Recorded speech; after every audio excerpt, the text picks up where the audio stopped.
মজার ছলে bungee jumping করতে গিয়ে তা হয়ে দাঁড়ালো দুঃস্বপ্নের মতন।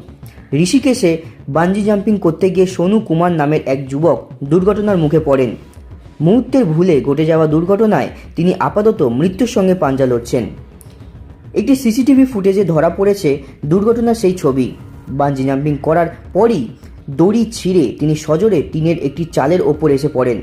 তাকে সঙ্গে সঙ্গে ঋষিকেশের AIIMSে নিয়ে যাওয়া হয়। সেখানকার ডাক্তাররা জানিয়েছেন দুর্ঘটনার সোনুর বুকে এবং বাঁ হাতের গুরুতর আঘাত লেগেছে। তিনি আপাতত সংকটজনক অবস্থায় হাসপাতালে ভর্তি আছেন। এই ঘটনার পরই তেহরি গারোয়ালের জেলাশাসক নিকিতা খান্ডেলওয়াল গোটা ঘটনার পূর্ণাঙ্গ তদন্তের নির্দেশ দিয়েছেন। তদন্ত শেষ না হওয়া পর্যন্ত গোটা এলাকার সব ধরনের অ্যাডভান্স স্পোর্টস বন্ধ রাখার নির্দেশ দেওয়া হয়েছে। বন্ধুরা, আপনারাও যদি এরকম অ্যাক্টিভিটি করেন, প্যারাগ্লাইডিং থেকে শুরু করে বাঞ্জি জাম্পিং, সব কিছুই কিন্তু পর্যবেক্ষণ করে নিতে হবে, তারপরেই আপনারা এক্সপেরিয়েন্স করুন, নাহলে এরকম ভুল আবারও হতে বাধ্য।